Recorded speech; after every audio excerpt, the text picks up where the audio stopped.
Getting Canada's thinking straight, that is the topic of tonight's Byline.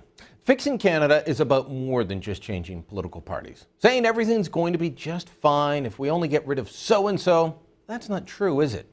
Remember, it was Brian Mulroney's Progressive Conservatives that brought us Canada's employment equity laws that enshrined bizarre and discriminatory hiring practices in the federal government. They even passed a bill forcing private companies to collect racial data on their employees if they want contracts with the feds. More recently, it was the Redford Progressive Conservatives in Alberta that pushed to limit what homeschooling families could teach about matters of faith and morals in their own homes. So changing the political party doesn't matter. The progressive liberal rot goes much further than that. If we think politics is the answer to fixing Canada, then what matters more than the party someone's affiliated with is what principles they actually believe in. But the real fix for Canada is much more fundamental. We need to question how we think and how we structure our society.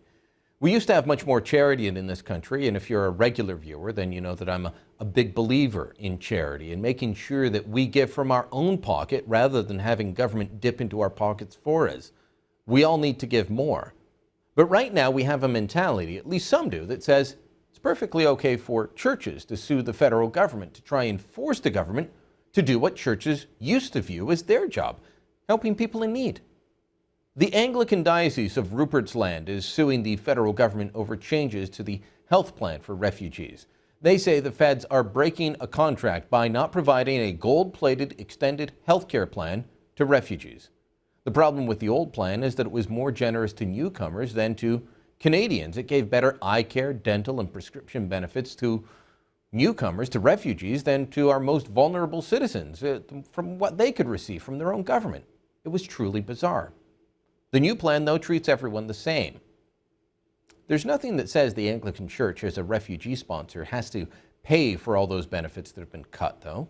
There's nothing that says they can't do it on their own as an act of charity, an act of Christian charity. They could look after the eye care, the dental needs of the people they sponsor.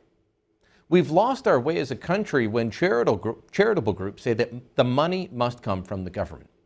Now, I'm not against welcoming someone into this country, someone that's had a hard go of it in their homeland, was forced to leave and flee for their lives. No, we should be able to help them. We should be able to say, here, let me clothe you. Let me give you something to drink. Let me help you find a place to live. But that doesn't mean the government must do it.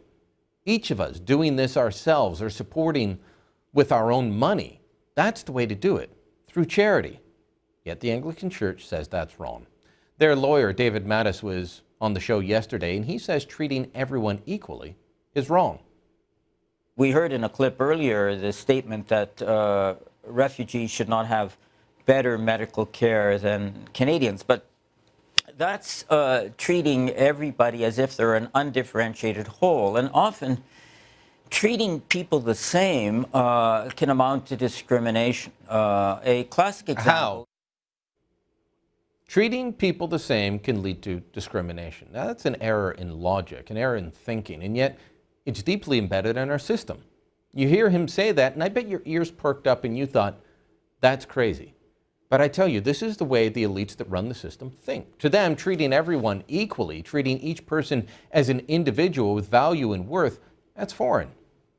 To these people, well, everyone's part of a group, a collective, and the groups get certain rights, certain treatments, certain special treatments, and other groups, well, if they're the powerful ones or the majority or simply not the right kind of people, they don't get that special treatment. But this kind of thinking is spread throughout our society. It's in our schools, our governments, it's in our law schools, it's in our courts. This is the problem with Canada. It's not a question of party, it's a question of thinking. And that's the Byline. So how did we get to this position? How did we get to the point that equality equals discrimination and charity means only government money? Perhaps more importantly, is there a way out? Sun News contributor and columnist John Robson joins me now. John, how do we get to this wacky idea of a place in society?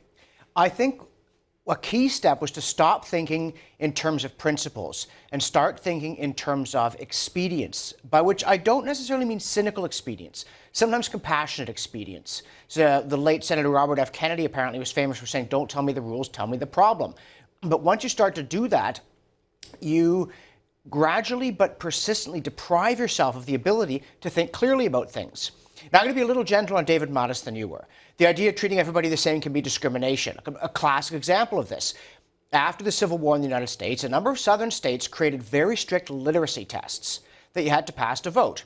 But they said, if you can prove your grandfather voted, you don't have to pass it. These tests treated everybody equally, but they were obviously intended to prevent black Americans from voting, and they succeeded because they targeted a different circumstance, and they did it under cover of a different procedure than was really being followed. That's not what this refugee healthcare changes are. The first principle here, and I get to quote Chesterton here because I think, as so often, he is a great help in times of trouble. In 1928, Chesterton said, if there's one thing I believe with solid certainty, it is in discussing the abstract question before what is called the practical question. In other words, it is clearing up the matter while it is moral and before it becomes merely political. So here is the question.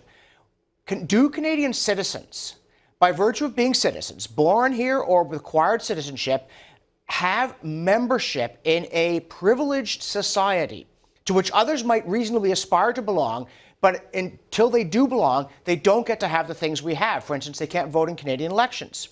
They do not benefit from the social programs that exist in Canada, whether you like them or not. And the answer clearly is yes. It's not that we don't like refugees. It's not that refugees might not often be in more dire need of medical care and other things than people who are so fortunate as to live in Canada or were so wise and determined as to come here. But Canadian citizenship is a precious, valuable thing that we share. We must safeguard it, welcome those who aspire to it. A thing that says people who are not citizens should get better care than citizens turns that on its head. It tramples on Canadian citizenship. It says Canadian citizens are second class, and people who are oppressed and marginalized are first class. And once you accept that premise, of course you shower them with benefits the rest of us don't get. But why would we turn upon ourselves in this manner? Well, and you've got the Anglican Church out there saying, no, we may be a charity. We may be the people that Christ called to say, I was hungry and you fed me, I was naked and you clothed me. But no, that's all changed, and now it's your job. Government must do this, and this is the only way, and if you don't do it, we'll sue you. That has everything backwards. It should be them saying, we will help people find housing, we will help them find clothing, we will help them with their eye care needs. Yeah, I mean, the Anglican Church doesn't even have a busted flush here, right? They've got like 3 cards in the right suit, not 4. Because first of all, you know, the parable of the Good Samaritan. He came, he saw a man in a ditch, he lobbied for a government program to help him after first making sure that he wasn't actually a citizen of the country. Of course, the parable doesn't go like that. Everybody knows the root of Christian charity is that you give your own money, and they're running off to give somebody else's money, it was just egregious. But secondly, there is, I think, again, this whiff of hostility to the society of which the Anglican Church is a fundamental part. That Western civilization is racist, sexist, homophobic, anti-gay, blah, blah, blah, blah, blah, blah, every sin you can name. And the churches have somehow become hostile to Christendom, as that Christianity is patriarchal and oppressive. And well, we're so sorry we're Christians, but we are, so we can't change that because that would require a decision on our part that would take some real backbone. And so then they end up, you know, not just lobbying that government should do what is clearly not Caesar's, but also doing it in a way that is hostile to the Canadian community, political, cultural, social, and economic. You know I was born in Canada. I was lucky. I understand that I was lucky. And I tried to preserve what I was lucky enough to acquire at birth by pure accident. You know, one of the important things in life is choose your parents carefully. But we cannot extend the benefits of Canadian society to others unless we preserve those benefits. And one of them is a clear-headed understanding that it is a group that has privileges and responsibilities. And you don't not belong to the club and get more out of the treasury than the people who do belong to the club. Now we're just a society with lots of privileges, and apparently some want to give them away, but not you. Thanks, John. Send us your thoughts on all of this. Byline@sunmedia.ca. Want to hear from you.